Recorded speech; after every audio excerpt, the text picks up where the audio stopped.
आता एटीएम मधून चिल्लर काढणंही शक्य होणार आहे। मुंबईमध्ये आयोजित फिनटेक फेस्ट मध्ये अशा पद्धतीचं अपग्रेडेड एटीएम मशीन पाहायला मिळालं। या मशीनला यूपीआयची ही जोड देण्यात आली, त्यामुळे प्रत्येक वेळी एटीएम कार्ड सोबत असण्याची गरजही असणार नाही। कसं आहे हे नवीन तंत्रज्ञान याचा आढावा घेतला आमच्या प्रतिनिधीनं, पाहूया। तुम्हाला जर आता एटीएम मधनं कॉइन्स काढायचे असतील तर ते देखील आपल्याला उपलब्ध होताना पाहायला मिळणार आहे। यूपीआय द्वारे या अगोदर जर पाहायचं तर अनेक नवतंत्रज्ञान आपल्याला विकसित होताना पाहायला मिळते आहे। एटीएम मशीन सारखीच ही देखील मशीन आहे, जिथनं कॉइन्स असेल किंवा छोटी रक्कम असेल ती तुम्ही काढता येणार आहे। तुम्हाला छोटी रक्कम काढण्यासाठी ही मशीन आपल्याला उपलब्ध होताना पाहायला मिळेल। जर इथं पाहायचं तर आपण कॉइन काढण्याचा प्रयत्न करूया, ज्यामध्ये 30 रुपयांपर्यंतचे कॉइन आपण इथे काढूयात।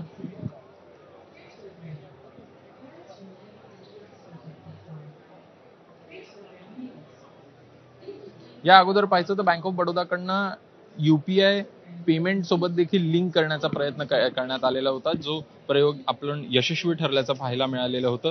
एकूण हा जो यूपीआय आयडी आहे तो क्रिएट झाला आणि त्यानंतर तुमचं जे पण ऍप असेल त्यामार्फत आपण हे पेमेंट करायचं आणि त्यानंतर मग या मशीन मधून जी आपल्याला रक्कम आहे ती काढता येणार आहे।